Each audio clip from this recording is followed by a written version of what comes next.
This is Pete Birchler, StockMarketAlchemy.com. It is November 25th, around a quarter till 12 Eastern Time, U.S. market time here, and I want to take you through some multiple time frames on the S&P 500 ETF SPY here, and follow up on a few of the recent videos I've made.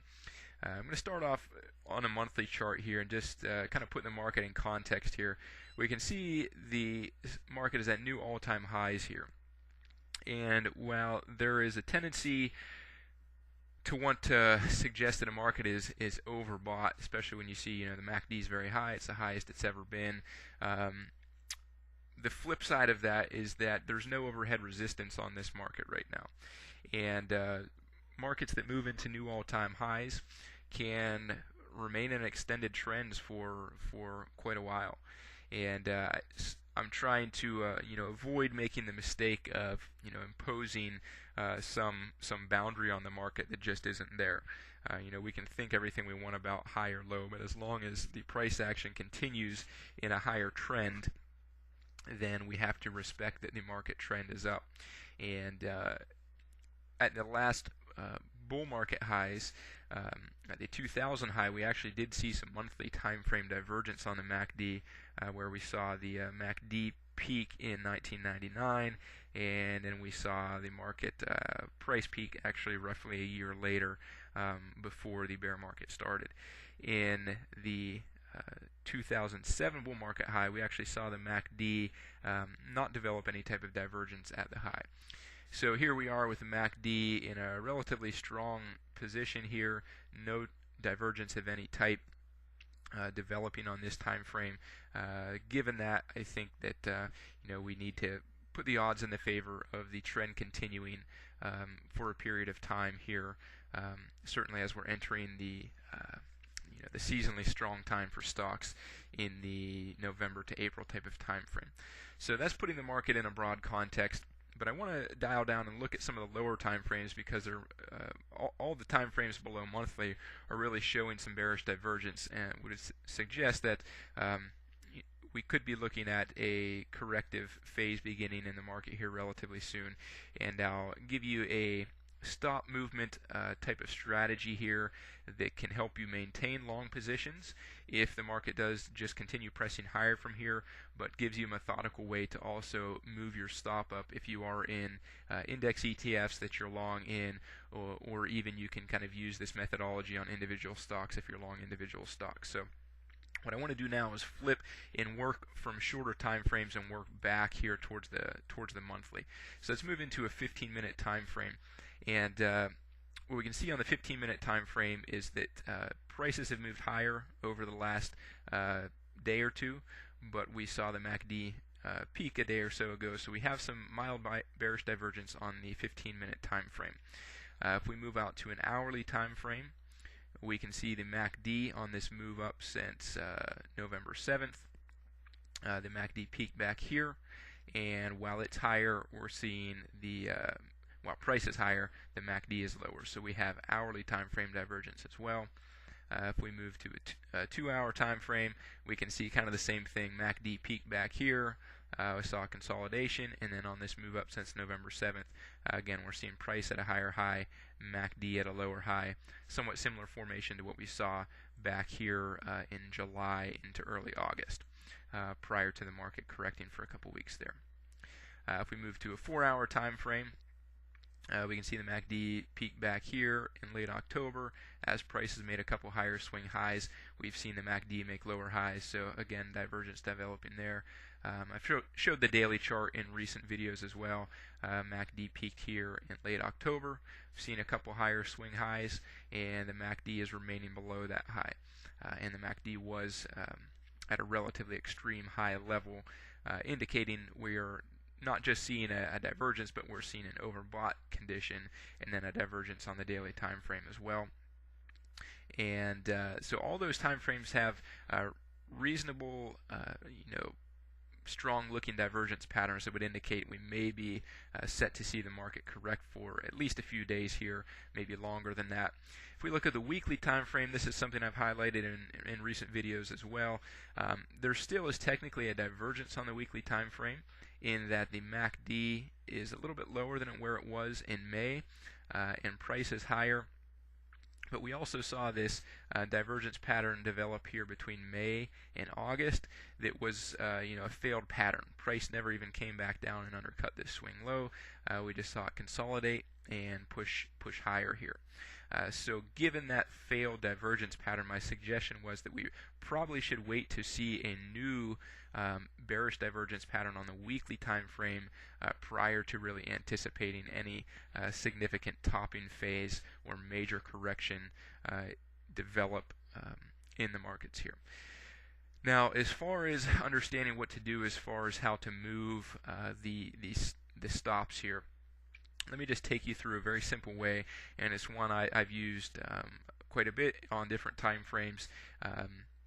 It's very simple to use. The hardest part is psychologically for me, for seeing divergence type of patterns develop and then not outright exiting the trades at those patterns, simply moving your stop and allowing the market to continue in your direction. So let's say let's go back here to 2011. We saw this major correction here. We saw the MACD cross up. Let's assume we got a buy signal on the markets somewhere in this level here. The simple way to move the stop here is anytime we see the MACD cross down and then we see price then break to a new high, we will then put the stop below the lowest point of the price correction at that point. So, and we just continue doing that inevitably and let the trend go as far as it'll go. So if we use that logic, we would see this correction break to new highs, the stop would be moved here.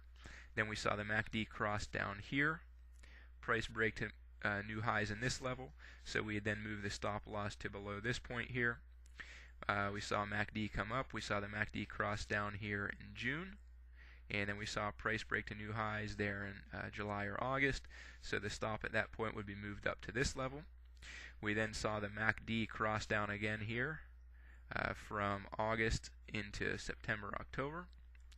And then we saw price break to new highs here in late October. So the stop would now be at this level here, below the August low. And what we're now awaiting for is just awaiting for any type of new cross on the MACD.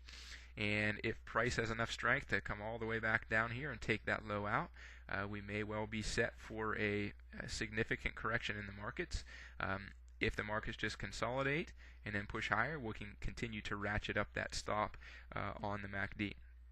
This type of method could be used on any time frame.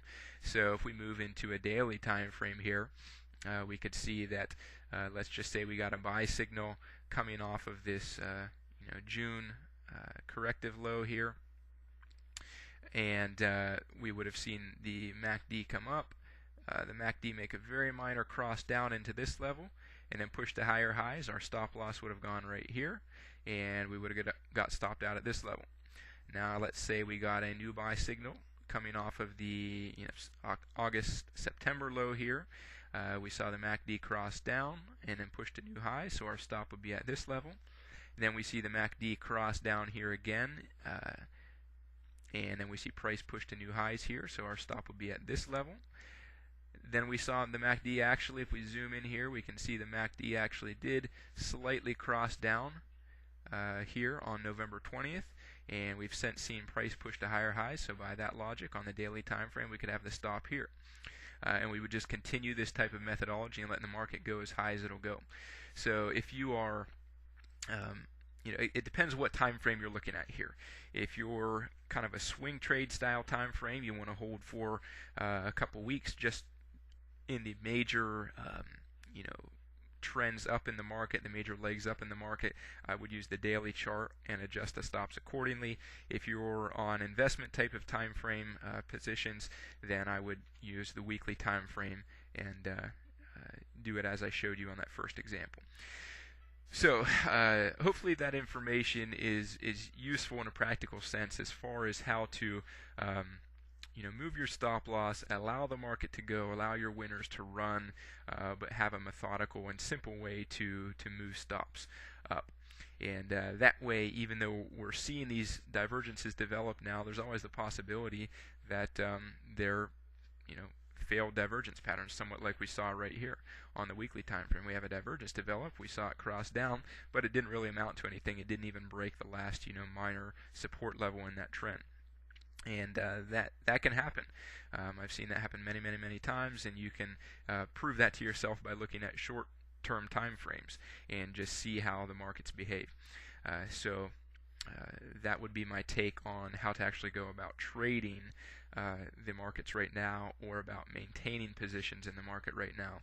And then if one is actually looking to go short the markets, if we move back into a daily time frame here, what we'd really want to do is we'd want to see price, break back below this low here, and we'd want to see the MACD make a lower low below this trough here from November 12th. As far as the MACD goes. So if we saw those two things, then possibly we may actually be set for some type of corrective phase in the market. So if there are any other questions on any of these markets, leave me a comment on YouTube or on the blog stockmarketalchemy.blogspot.com. But with that, I'll let you go for today. So have a great day and all the best to your trading.